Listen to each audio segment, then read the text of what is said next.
It is Mother's Day. I believe this is my first ever Mother's Day podcast.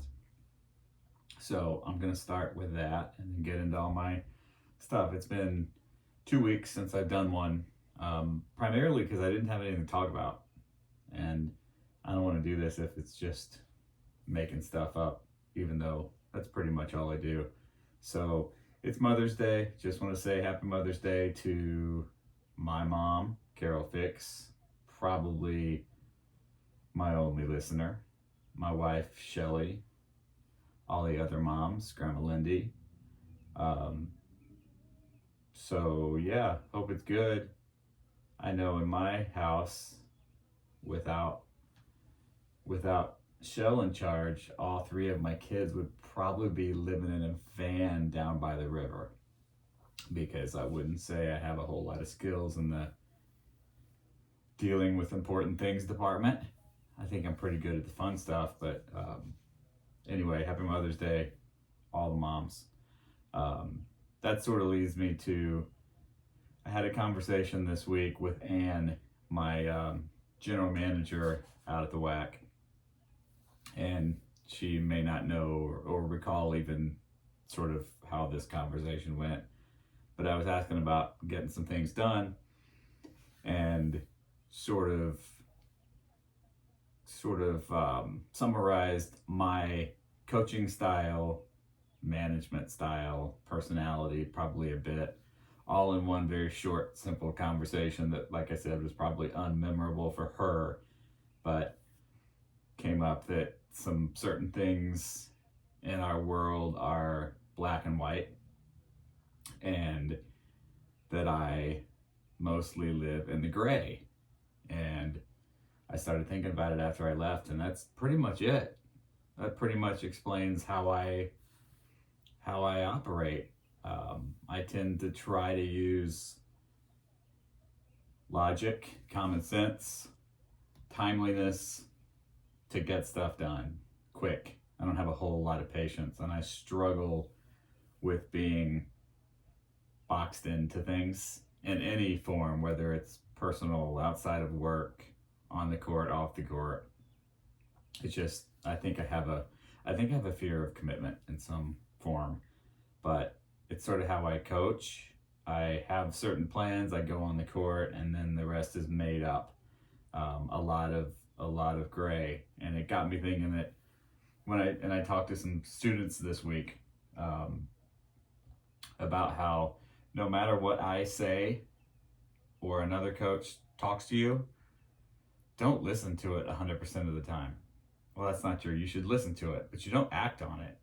There's so many things on a tennis court that are matchup based and situational based, and what the score is and who your partner is.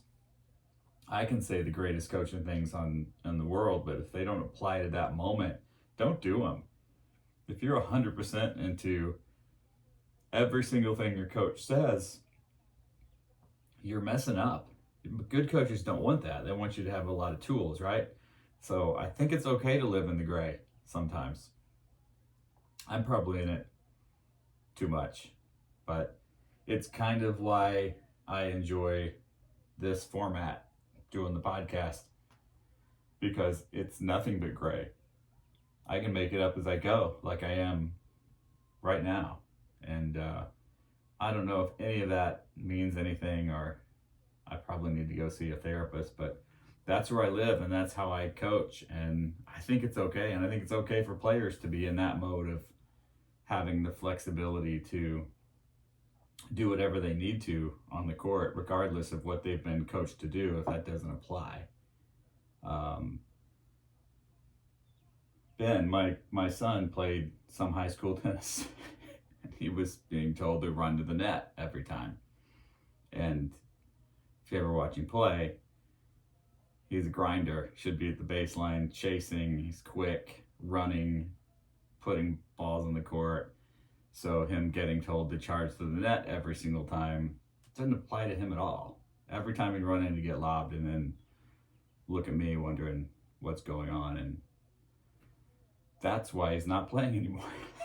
So Anyway, I'm going to live in the gray for the next 30 minutes or so and have a drink of water. I have, after 2 weeks off, I've had a lot of rando stuff. I'm going to go down the list. I tried to organize it a little bit, but it's pretty random. First off, had a whole conversation this week about whether cats and dogs can walk backwards.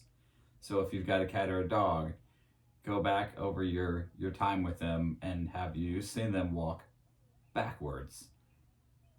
The reason it came up because our cat Pumpkin, who now has an Instagram page, by the way, if you want to follow our cat, it's Mr. Punky Cat. That's spelled out MISTER_punky_cat. Follow it. All it is him giving his random thoughts on being a cat. It's not true. It's just pictures. He climbs into every box, every bag. You leave a bag on the ground, he climbs in it. Well, I noticed that every time he climbs in a bag, he goes head first and then turns around.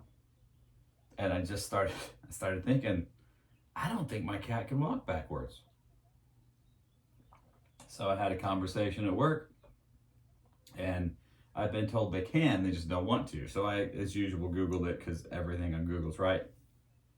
Turns out dogs, at least, can go backwards, but they only do it for 2 reasons. Medical, they've got some sort of issue, medical condition, some form, or that fear makes them walk backwards. Didn't say anything about cats. I couldn't find anything about it, but I don't believe my 2 cats have the ability to walk backwards. So if you're an animal person, let me know if you ever see your animal walk backwards. Told you, super random. Second one, this one I think is important. If you haven't seen it, and I posted about this on a couple of my social media sites, check out the movie Air. It's the story of how Michael Jordan was signed with Nike, and it is great. It's Matt Damon, Ben Affleck, Jason Bateman, and some others. Just really good story about how he was getting all these endorsement offers, really Nike, Adidas, and Converse, and how that relationship formed between him and Nike. And it's a great, great movie. It is on Amazon Prime now, so if you do Amazon Prime, you get it for free. You do not have to go to the theater. But it's really cool. I think any sports fans or grew up in that time, so the whole thing takes place over, I don't know, a couple of weeks in 1984. And it's really good, so check that out. Next up, I've been doing my walking, running. Recently, I've been going to the park, and I go, if you ever want to hook up with me, Greenfield Park. It's got a great loop, 1.3 miles, and then you can go trails and all over the place. But lately, I've just been staying on that path. I don't know how to handle it when I'm doing the loop one direction, and other people are going the other direction, and every time around, we pass each other. So the first time I pass somebody, I'm going one way, they're coming the other. And it's, good morning, right? But then 10 minutes later, I pass them again. And I don't know what the park etiquette is of, do I need to, every time I see this same person, say hello or acknowledge them, or is one time enough?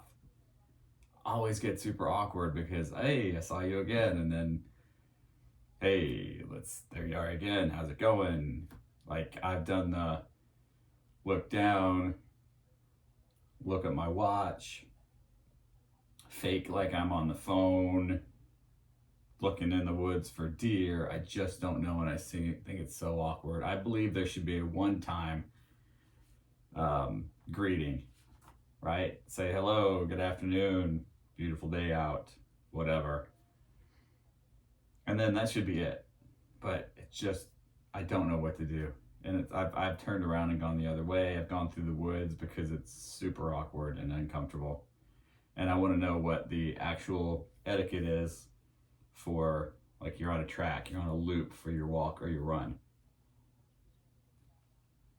I may be the only one that has that issue. Probably.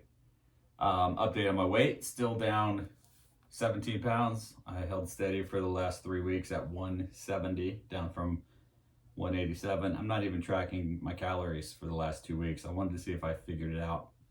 And I sort of have. I kind of know where I'm at now. So right now I'm in a pretty good mode. Although I did grill out cheeseburgers last night and eat like 2 bowls of this Guardians of the Galaxy cereal that was on sale at Pick and Save, and it had marshmallows in it. So I couldn't pass it up. But as of today, I was pretty good. Pickleball. This is just, again, these are short. I like to go through my stuff. And my brother Mark mentioned this, and I've been looking at it. I'm seeing all these ads for pickleball specific items that, like pickleball clothes, pickleball energy drinks, pickleball massage tools and equipment, all kinds of stuff that all these people have done is added pickleball to the name, and it's the exact same product that has for tennis and any other sport. So what exactly are pickleball clothes? How are they better than tennis clothes? What's different? Do they know that you're playing pickleball and perform better? It's such a scam. Just, they're clothes. They're athletic clothes. No different than tennis. There's a pickleball energy drink. It's supposed to be great for pickleball. Really?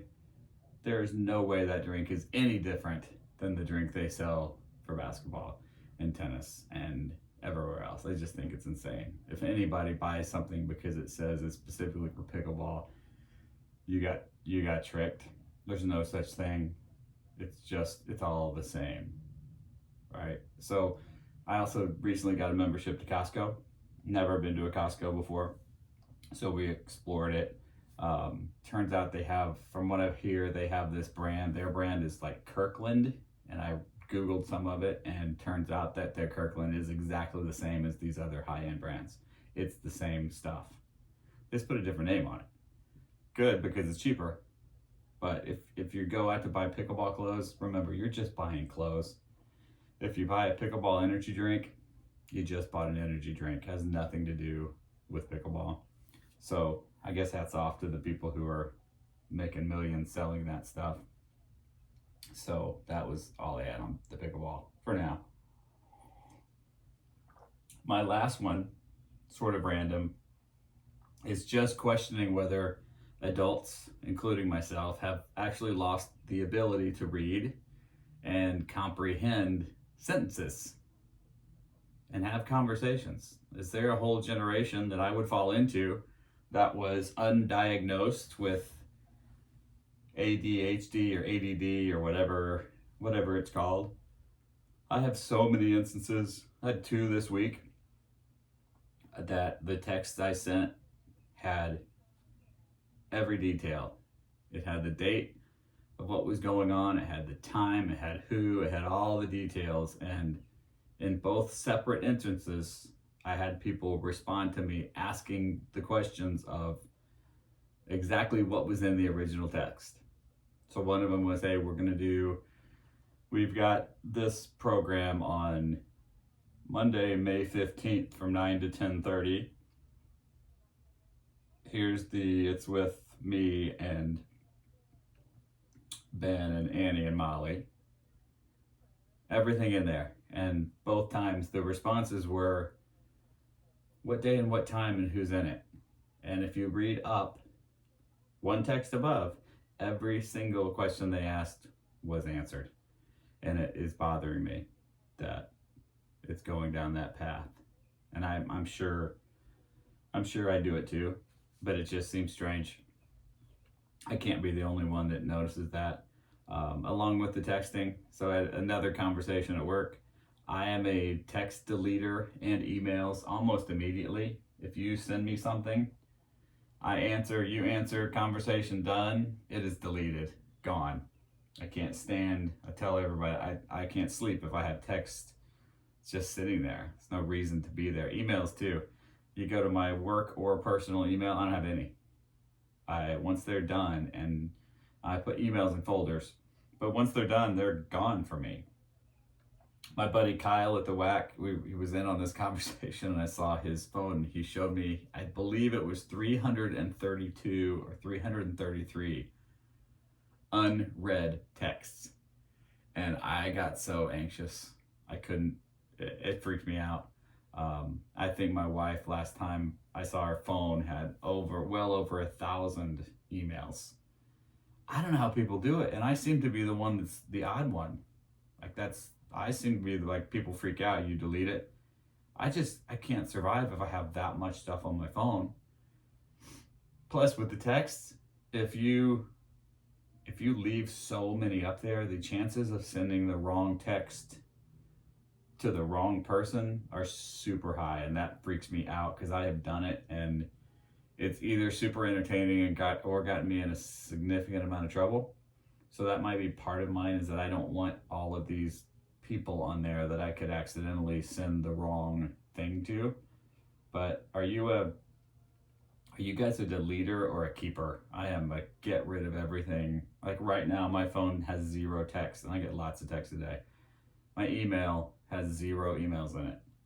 I delete them almost instantly. I don't know what that says about me. This probably goes back to my fear of commitment and committing to having these things in front of me all the time. All right, my TV recommendation this week, Apple Plus. Check out Shrinking. It's Jason Segel. I'm not sure how do you say it, and Harrison Ford and a lot of others. It's about a therapist, a psychologist, I think that's it, in this firm, and his path through dealing with a lot of serious stuff. But it's really funny. Harrison Ford is awesome. I told someone today, it'll make you laugh. It might make you cry. I cry at everything. It's got fun stuff and thought-provoking things, and I would check it out. I think just finished the first season. There's 10 episodes on Apple Plus, but it's called Shrinking. And then my update on Ted Lasso, because I think Ted Lasso has been awesome. It is no longer awesome. It's great. It's good. But it's gone down a path I don't personally think it needed to or enjoy. I think it got a little preachy. It's picking topics in society that are kind of, controversial, or that the show didn't deal with before, and now it does. And those don't interest me as much as the coaching and the team stuff. And it's lost that vibe of, this is about a coach and his players, and that relationship. It's gone out to all these things. All that means is it's not must watch for me anymore. I'll still watch it, but I don't have to plan for it. I don't have to sit and watch the whole thing. I know others have felt similarly, but others probably love it. But give it a shot. If you haven't watched Ted Lasso, you still have to watch it. It's still a great show. Just 3rd season, not my favorite. But recently in an episode, they are talking about 3 things that their team needs. And I used them all week. It's really 4 things, but they haven't named the 4th yet, so I'm taking 3. And it was conditioning, versatility, and awareness. And honestly, any coach could teach. You could teach for weeks on those 3 topics. The conditioning, I don't cover much. I leave that to my players. It's not my job when you're on the court with me to help your conditioning. I'll get you a workout, but there's things you have to do on your own. Versatility, I think, is great. You've got kind of what I mentioned before about not doing 100% of the things that your coach says, because they may not apply. You have to be able to understand what those tools, what do you need, and have the ability to have multiple tools and change. You might be somebody who beats the heck out of the ball, and you're a driver and you crush it, and the match you're up against requires something else. It requires great lobs because your opponents are great. You've got to be versatile enough to make that change. And along, I think, the awareness, I'd put that top top 3 of everything that I believe in on the court. I always tell, if you've been on court with me, I always ask you, do you know where everybody is? Are you aware of what's going on around you? Where's your partner? Where's your opponents? What are they doing? Are they happy? Are they sad? What are they good at? What are they bad at? What have they been doing? Where are they moving to? Are they balanced? Are they falling over? Are they fighting? How's my partner? Is he or she happy, sad? You've got to know all this stuff. And I think that's just a huge part of it. And if you watch Ted Lasso, this stuff will get pounded into your brain a little bit. But those 3 things, think about those as you're playing. Really, the versatility and awareness, are you covering those things? The second one from Ted Lasso, he was getting all worked up about something and kind of flipping out about something that had not happened yet. So his coaches around him, and I think the owner of the team,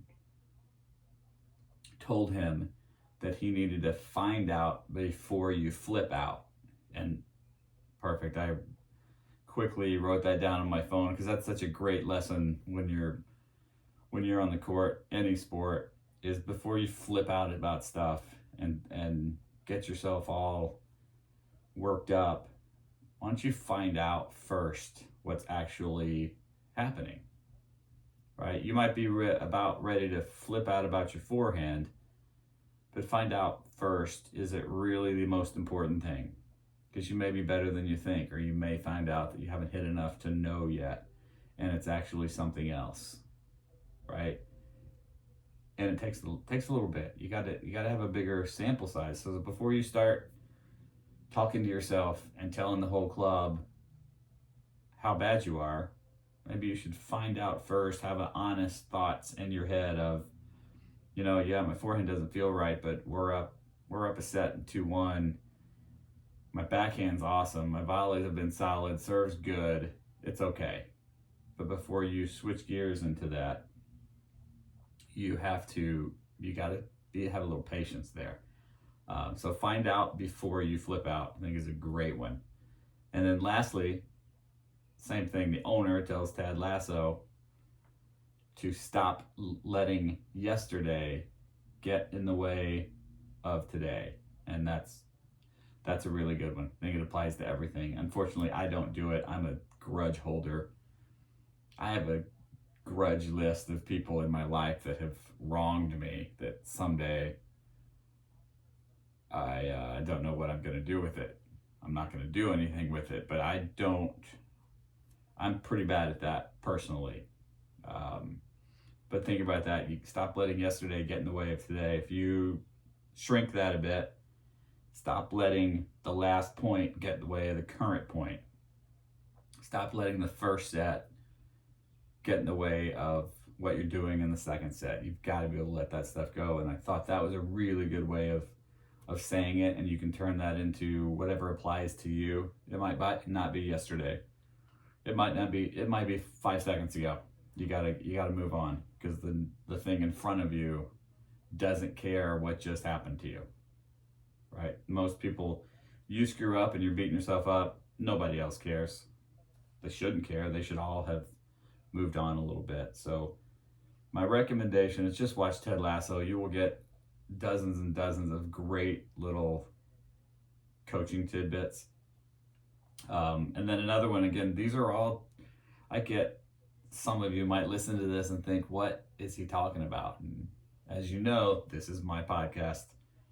I can talk about what I want to, but to me, all of these relate to the coaching, the tennis, the pickleball, the things that I do. These are relatable. So my favorite show ever, many people my age favorite show ever, is The Office. If you're ever need something to do, just go on Comedy Central. It's on every day, every afternoon, all night long, just episode after episode after episode. So if I don't have anything to do or don't have anything to watch, I can just turn on The Office. I'll watch it forever. I happened to get to see the finale a few days ago, and one of the last things that is said on there is Pam, the if you watch The Office, at the very end, they release the documentary and they all get to watch it. So it's their comments about the documentary and their closing Dunder Mifflin and it's the finale. They're ending it. And she says, her quote was, because I wrote it down, "There's a lot of beauty in ordinary things." She's talking about how the office of a paper company is not that exciting, pretty ordinary. But she found a lot of beauty in an ordinary thing. And I think that's great for the tennis court, any sport you play.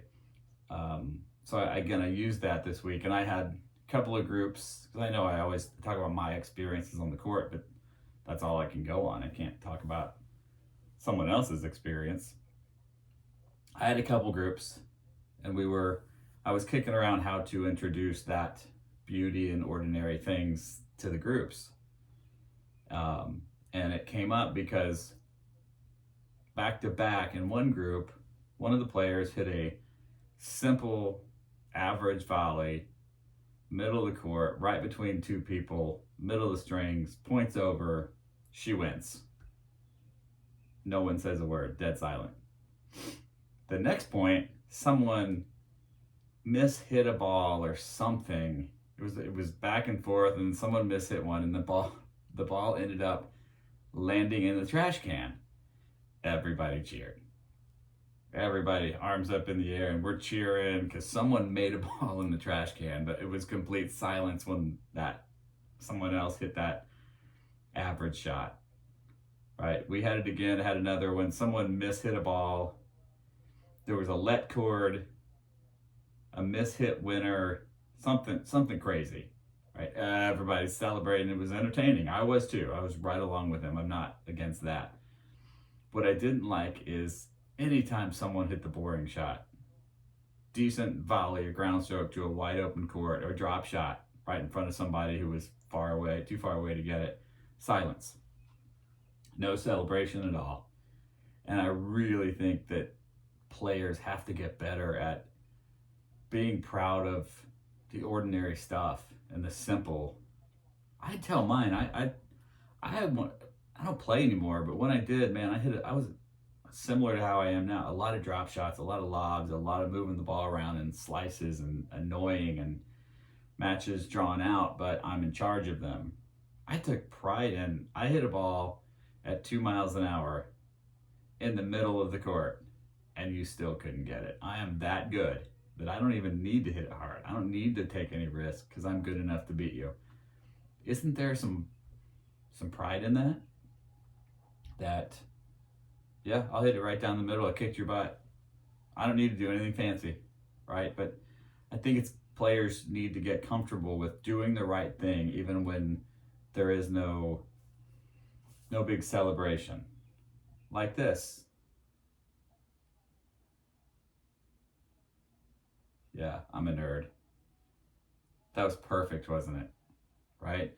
So it's okay to be ordinary and average and take your victories. I know I talk about it all the time, but Pam in The Office, she said it better than me, but there's a lot of beauty in those ordinary things. And then again on the tennis, because this is a sports podcast, I believe, there also doesn't always have to be someone to blame after every point. Doesn't mean when the point's over, it doesn't mean someone did something wrong and someone did it right. There are a whole lot of times where everybody on the court played well. Everybody's in the right place at the right time and did it right. Someone has to lose the point. Not everybody can win. Someone has to lose it. One team played better. I always joke that me and my partner and I, we played really good at that point. But the two people across the net played gooder. Gooder's a word. It's a new rule. When I'm president, it's a rule for sure. If it can be said in a sentence and the general public understands it, it's a word. So I can play good, but if you play gooder, you're the winner. Because a lot of my players are always looking for blame. Points over, who messed up? Nobody messed up. The other team was better than you. for 1 point. You're in the right place at the right time and they kicked your butt. Say good shot, move on. There's no reason. Don't search for negative when there isn't any negative to find. Used to watch a lot of baseball, not as much anymore, but I still keep up with it. But you'll see pitchers get pulled from the game or booed, or they're the ones that get the beating. But sometimes aren't the hitters professional hitters? That's what they train for. So aren't there times when a pitcher throws a great pitch, the right speed, the right location, the right choice of pitch, and the batter was just good because they are paid millions of dollars to be professional hitters? They found a way to hit it. It's not always the pitcher's fault. There's not always someone to blame on those. I've played lots of matches where I played well and still got my butt kicked, but I played well. The person across from me was just better than me, which is not hard to do these days, or back in the day that much. But just think about those things. It's okay to do the ordinary things. Find out before you flip out. Stop letting yesterday get in the way of today. And it's okay if they play better than you. They're good. It's sports. I don't believe in ties. Someone's got to win one. Someone has to lose a point. So as you play next time, kick around those things when you're starting to get a little wound up about what's going on. So I've got one more. I don't know how to drink water and not cause a delay. Maybe I should drink faster, but I have to when I do these. So there you go. So there's this long-time sports columnist. His name's Rick Riley, and I think for years he may have been Sports Illustrated and ESPN, and he was one of the best. Something happened. I don't know what, but something happened to him years ago that caused him to fall off the face of the earth. He probably said something wrong or did something wrong, but he still writes a little bit. And a few people have sent this to me. I'm actually going to read some of it now. It's titled, I believe it's in the Washington Post, and if you want to find it, you can find it on my Facebook page.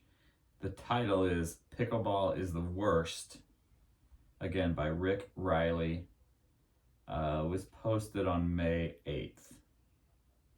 You can also listen to it, because none of us can read anymore. So here's a couple things, and I think it's entertaining. It has some truth in it and some completely wrong. But it starts out with, I'm 65 now, which that means according to federal law, I have to start playing pickleball. But I don't want to play pickleball. I hate pickleball. So I just highlighted some of his, what I thought were the most entertaining comments in here. And if you're anti-pickleballer, you will love this stuff. So here's one sentence. You moved less than 18 inches in each direction for 2 hours, hit a greenish ball a lot, and beat Ed and Nancy Finkler in 3 games. Sports Center will be right over. Here's one. Man, 3 hours of pickleball today. My buddy will tell me that was epic. And his response is, there is no epic in napping, crochet, or pickleball. Which I think is great. Later on, he's talking about how pickleball is not a sport. Any game that you can take up after breakfast and be pretty good at by lunch is not a sport. Then he cites a Canadian study that found that an hour of pickleball gets you only half as many steps as if you were just walking for the hour. I don't know if I agree with that one. That may be true. I don't know if I agree with it. I just think these are entertaining, and it's kind of awesome for all the crazed pickleball people who are bashing tennis to have someone say what a lot of people are thinking. And then, so in this section, he's talking about when people tell him it's just like tennis. And he says, it's nothing like tennis. Riding an electric bike doesn't make you Lance Armstrong, and playing pickleball doesn't make you Roger Federer, which I think is great, because even in one of my podcasts, I talked about the electric bike issue. Remember, kids, every time you see a new pickleball court open, an orthopedist gets a new boat. I think he's talking about the older age that this goes to. There's a lot of talk about the sound of the ball and the fights over it and all those types of things. And he finishes up with, to sum this up, go ahead and play all the pickleball you want, but please just shut up about it. That would be epic. So if you can find this article, I found it funny. And again, a lot of people send it to me. I actually agree with some of it. I don't agree with a lot of it. I am, as all of you know, I'm in the middle. I've done tennis forever, but pickleball is an important part of my career path now, and I teach it. I love teaching it and coaching it. I love playing it, but I also see the challenges in the tennis versus pickleball world, and I believe someday they will work themselves out. But right now, it's kind of entertaining to sit back and just watch everybody fight, I guess. We can all get along. I think eventually they're going to get together and play nice, especially as more and more places are open. There's another good article I posted this morning about how malls and shopping centers are starting to take that empty space and put pickleball facilities in there. They've got the high ceilings, they've got the parking, everything's there. So it seems like a good idea. They mentioned Bed Bath & Beyond, Old Navy, and there was one more that is going to change their empty buildings that they aren't using anymore in shopping malls and turn them into pickleball facilities. So that should help for sure with the space. But anyway, check that article out. I thought it was pretty entertaining. All right, lastly, because I'm just about done. I didn't take too long. I'm taking a trip. We are driving to see Annie. I'm in Annie's room. We're coming to see Annie, but we've chosen to drive because flights are insane. We tried everything from Milwaukee, from O'Hare, drive out, fly home, fly out, drive home, fly to Vegas, Vegas to LA. Nothing's any good. So somebody in our conversation said, could we drive? And we're going to make a road trip. My family's never done it. It'll be myself, my wife, Ben, Molly going to see Annie. So we rented a minivan and we're going to drive to LA. And it's going to be the worst thing that's ever happened on the way home. But I think on the way there, we might enjoy seeing some things. I've never been west other than flying over things. I've been to Vegas and California a few times, but all for work. Never actually got out and saw stuff. So we're looking forward to driving through some really cool places. So if you've made that drive before and you've got any great recommendations of places to see, places to stop, places to eat, picture spots, how to survive 30 hours in a rental minivan without driving over a cliff, I'd like that advice too. But it should be a pretty legendary experience, I guess. Everybody's told me that once you get past Nebraska, it's worth it. But until then, it kind of sucks. But would love to hear anybody's experiences on that kind of drive. It looks like we're going, Iowa, Nebraska, Denver to Vegas, Vegas to LA is the plan. So anybody got any great stories, ideas, recommendations? We'd love to have them. So that's all I got this week, everybody. Thanks for listening, and see y'all on the courts.